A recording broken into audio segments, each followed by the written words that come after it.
कीमत तो बहुत बढ़ गई शहरों में धान की, लेकिन विदा न हो सकी बेटी किसान की। मौका मिला तो लोगों ने कुर्सी के वास्ते तस्वीर ही बिगाड़ दी हिंदुस्तान की। मैं यहाँ पे खड़ा होकर एक नज्म पढ़ता हूँ। मैं देख के आया हूँ, मेरी आंखें देख के आई हैं कि जब किसान चल रहा था अपना हक मांगने के लिए तो पानी की बौछारें थी, ऐसी ऐसी कीलें लगाई गई हैं। गोविंद भाई, मैं जानता हूँ कि बहुत आसान है सत्ता के लिए कविताएं सुना करके सत्ता से बड़े बड़े इनाम ले लेना, लेकिन बहुत मुश्किल है कि आम आवाम की आवाज बन के बोलना। मैं एक नज्म पढ़ता हूं उन तमाम किसानों के नाम जो सरहदों पर बैठे हैं और 300 से ज्यादा शहादतें दे चुके हैं। यहाँ शहादतों का इलाका है, ये वो इलाका है जहां के तमाम बेटे देश की हिफाजत के लिए शहीद होते हैं, लेकिन सरहद पर जो किसान बैठा है वो भी शहादत दे रहा है और वो भी इसी मिट्टी के लिए शहादत दे रहा है। मैं चाहता हूं कि एक बार हाथ उठा करके देश के किसानों के समर्थन में आपकी तालियां बजनी चाहिए जो लगातार अपने हुकूक के लिए लड़ रहे हैं। कि कीमत तो बहुत बढ़ गई शहरों में धान की। देखिए, आपने इससे पहले संगीत के कार्यक्रम सुने हैं। मैं कोशिश कर रहा हूं कि मैं शब्दों से आपको जीत सकूं, आपके मन को जीत सकूं। आपको ध्यान देना पड़ेगा, कानों से नहीं बल्कि मुझे दिल से भी सुनना पड़ेगा, तब शायद आपके जहन तक, आपके दिल तक मेरे शब्द पहुंचेंगे। कीमत तो बहुत बढ़ गई शहरों में धान की, लेकिन विदा न हो सकी बेटी किसान की। मौका मिला तो लोगों ने कुर्सी के वास्ते तस्वीर ही बिगाड़ दी हिंदुस्तान की। मैं यहाँ पे खड़ा होकर एक नज्म पढ़ता हूँ। मैं देख के आया हूँ, मेरी आंखें देख के आई हैं कि जब किसान चल रहा था अपना हक मांगने के लिए तो पानी की बौछारें थी, ऐसी ऐसी कीलें लगाई गई हैं। गोविंद भाई, हमने देखा है अपनी आंखों से कि वो कीलें और वो तारबंदी देख के हम सोच रहे थे कि ये गाजीपुर यूपी और दिल्ली का बॉर्डर है या फिर राजस्थान और पाकिस्तान का बॉर्डर है। मैं सोच के हैरत में था कि हमारी सरकारें इतनी बेहिस कैसे हो सकती हैं। मैं यहाँ खड़ा होकर के आंख से आंख मिला करके सच्चाई बोलने की हिम्मत करता हूँ और आपका साथ मांगता हूँ कि झूठे वतन परस्तों से और सत्ता के मक्कारों से, सत्ता के मक्कारों से, पूंजीपतियों के साथी, चोरों के रिश्तेदारों से, चोरों के रिश्तेदारों से जाओ ये संदेशा कह दो दिल्ली के दरबारों से। अब आपकी तालियां उठेंगी अगले मिसरे पे कि जाओ ये संदेशा कह दो दिल्ली के दरबारों से, हम किसान अब नहीं रुकेंगे पानी की बौछारों से, अपना हक हम छीन के लेंगे दिल्ली के दरबारों से, दिल्ली के दरबारों से। पहला बंद पढ़ता हूं साहब कि पीली पीली गेहूं चावल दाल बाजरा, पीली पीली सरसों से, गेहूं चावल दाल बाजरा, पीली पीली सरसों से, अपना तो गहरा नाता है जाने कितने बरसों से। सूखे से भी लड़ते हैं और बारिश से भी लड़ते हैं, हम किसान तो सरकारों की साजिश से भी लड़ते हैं। अब ये पाँव नहीं ठहरेंगे तेरे नुकीले तारों से, अपना हक हम छीन के लेंगे दिल्ली के दरबारों से। जाओ ये संदेशा कह दो अंबानी के यारों से, अंबानी के यारों से। और आखिरी पंक्तियां पढ़ता हूं इस नज्म के साथ।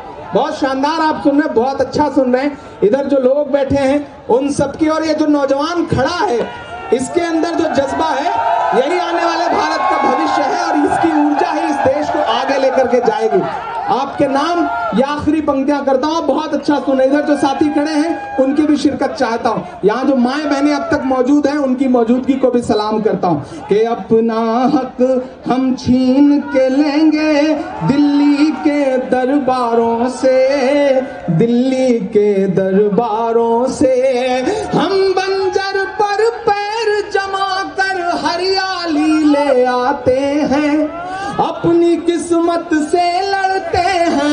खुशहाली ले आते हैं। हम तुझसे दुखड़ा रोते हैं, जब फूटी तकदीरों का तब तू रौब दिखाता है बंदूकों का, जंजीरों का। कि धरती पुत्रों का संदेशा अब पहुंचाना ये मिसरे, मैं नाम लेके पढ़ता हूं, हिम्मत करता हूं कि धरती पुत्रों का संदेशा शहंशाह से कह देना, मोदी जी से कह देना और अमित शाह से कह देना कि सरकारें हमसे होती हैं ना कि हम सरकारों से। अपना हक हम छीन के लेंगे दिल्ली के दरबारों से। जाओ ये संदेशा कह दो संसद के गलियारों से, संसद के गलियारों से। बहुत शुक्रिया। इधर जो बीच में भटकती हुई आत्माएं हैं, उनसे भी मेरा अनुरोध है कि कोई अच्छा सा पड़ोस देख करके बैठ जाएं। और जब पुरुषों के ही बीच में बैठना है तो फिर पड़ोस क्या देखना, कहीं भी आप बैठ जाएं, लेकिन बैठ जाएं, क्योंकि आपको ऊपर वाले ने खड़े रहने के लिए पैर दिया है तो बैठने के लिए भी कुछ दिया है, उसका भी इस्तेमाल करें और बैठ जाएं। मैं एक नज़्म सुनाता हूं। मैं जब आ रहा था तो रास्ते में वैसे मुस्तफा भाई कह रहे थे, इमरान भाई ये बहुत बड़ी सरजमीन है, ये ऐसी सरजमीन है जो गंगा जमुनी तहजीब, हिंदू मुस्लिम एकता के लिए पूरी दुनिया में जानी जाती है। मैंने कहा इससे अच्छा खूबसूरत माहौल क्या हो सकता है। मैं उत्तर प्रदेश से आता हूं, वो उत्तर प्रदेश जहां रामपुर है और मैं लक्ष्मणगढ़ में आया हूं, तो ये भाइयों के मिलन जैसा भी है। एक तरफ रामपुर है और यहाँ लक्ष्मणगढ़ है। मैं ऐसे सूबे से आया हूं। अच्छा, इधर भी कुछ लोग नए नए आए हैं। अच्छा, आपकी भी मौजूदगी को सलाम करता हूँ, इन युवाओं को भी। हाँ, अब लग रहा है कि जिनको जाना था वो चले गए और वही लोग बचे हैं जो सच में कार्यक्रम सुनने के शौकीन लोग हैं और कविता के, शायरी के दीवाने लोग हैं। तो जो भी लोग बचे हैं मुझे सुन के बताते रहिएगा। मैं एक नज़्म आपको सुनाना चाहता हूँ। मैंने कहा ना, ये मिट्टी बड़ी खूबसूरत मिट्टी है, हिंदू मुस्लिम एकता की मिट्टी है। ऐसी मिट्टी में खड़ा हूं जहां के ज्यादातर घरों ने इस देश के लिए कुर्बानियां दी हैं। यहां से कायम खानी एक घराना आता है, एक कबीला आता है जिसके हजारों जवान लगातार सरहदों पर जंग लड़ते रहते हैं, दुश्मन देश के छक्के छुड़ाते रहते हैं। मैं यहां खड़ा होकर के एक नज़्म सुनाता हूं। मैंने कहा ना, ये लहराते हुए झंडे हैं। मेरा नाम इमरान है, पड़ोसी मुल्क में भी एक इमरान है, लेकिन मैं भारत का इमरान हूं। कल ही प्रधानमंत्री जी ने उनको वैक्सीन दी है और वैक्सीन से ठीक होकर के, कोरोना से ठीक होने की दुआएं भी दी हैं पड़ोसी वाले को। मैं यहां खड़ा हूं, मैं एक नज़्म सुनाता हूं। मेरा मन कर रहा है कि मैं एक नज़्म सुनाऊं और ये नज़्म पूरे देश में जाए। पूरे देश में जो माहौल बनाने की कोशिशें की जा रही हैं। गोविंद भाई, मैं उस उत्तर प्रदेश से आ रहा हूं जहां गाजियाबाद में पिछले दिनों एक बच्चा एक मंदिर में पानी पीने चला गया तो उसे इसलिए पीट दिया गया कि तू मंदिर में पानी पीने क्यों आया। मैं लक्ष्मणगढ़ में खड़ा हूं। मैंने कहा ना, मैंने यहाँ के मंदिरों में, यहाँ के मस्जिदों में जो माहौल खूबसूरती का देखा है, मैं तो पूरी दुनिया में जाकर के बताऊंगा कि यार हिंदू मुस्लिम एकता की मिसाल देखनी हो तो जाओ शेखावाटी जाओ, वहां से अच्छी मिसाल पूरी दुनिया में कहीं नहीं हो सकती है। मैं यहाँ खड़ा होकर के नज़्म सुनाता हूँ। मुझे थोड़ा सा मैं बड़े हंगामे में पढ़ने का आदमी हूँ और आप, मेरा ख्याल है, कवि सम्मेलन मुशायरा सुनने के कम बल्कि सांगीतिक कार्यक्रमों को सुनने के ज्यादा आदी है। थोड़ा मेरे रंग में रंगिए। जो बच्चे पीछे खड़े हैं, अगर वो आगे आ सके और कुर्सियां खाली हैं तो बैठ जाइए।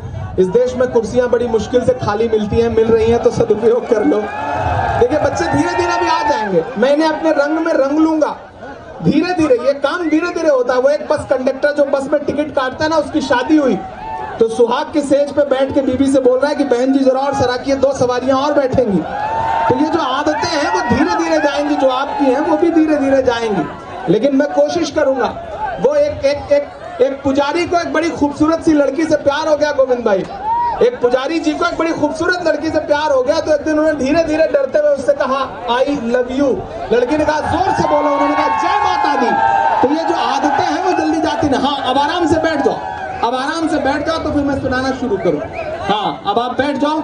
अब आ गए हो आप सही माहौल में और थोड़ी थोड़ी मेरी दिशा में आ गए हो तो अब मुझे भी अच्छा लग रहा है। हाँ, बैठ जाओ, बैठ जाओ और बिल्कुल थोड़ी देर ऐसे चुप रहो जैसे तमाम जनता के मुद्दों पर प्रधानमंत्री जी चुप रहते हैं, ऐसे ही चुप रहो आप। बाकी जहां ताली बजाने की जरूरत है, मुझे अच्छा लग रहा है कि मेरी माएं बहनें यहाँ ठीक ठाक तादाद में अभी तक इस कार्यक्रम में बैठी हुई हैं। एक नज़्म सुनाता हूं, मैं सुनाना शुरू करूं, आप इस मूड में आ गए हैं कि सुनाया जाए। मेरा मस्कन मेरी जन्नत को सलामत रखना। इमरान खड़ा है, भारत का इमरान खड़ा है, गोविंद जी सामने बैठे हैं, शेखावाटी में खड़ा है और एक दुआ कर रहा है। जो ये कहते हैं कि हिंदू मुस्लिम नफरतें, सियासतें, उन सब के नाम इमरान एक नज़्म पढ़ रहा है कि मेरा मस्कन मेरी जन्नत को सलामत रखना, मेरे मौला मेरे भारत को सलामत रखना। इतनी कमजोर ताली से काम नहीं चलेगा, शेखावटी की मिट्टी से उठा इंकलाब नजर आना चाहिए। हाँ, लेकिन जहां बजानी है वहां बजाना, एडवांस पेमेंट मत दो। जब ताली बजाने वाली लाइन आएगी तो समझ जाना कि यहाँ बजाना है, बाकी जगहों पे चुप रहना है। जहां ताली बजाने वाली लाइन आएगी वहां पे बजाना, असमय मत बजाना। जो असमय बजाते हैं उनके साथ भी दिक्कत नहीं। आप भाई मुस्तफा भाई, अच्छा आप भी तो मुस्तफा है ना, आपने तो कुर्ता और टोपी इतनी शानदार पहन रखी है ना कि मेरा मस्कन मेरी जन्नत को सलामत रखना, मेरे मौला मेरे भारत को सलामत रखना। मेरी आंखों के सामने हजारों की तादाद में भीड़ और इमरान की दुआ वाली एक नज़्म। मैंने कहा ना, भारत का इमरान भारत के लिए दुआ कर रहा है।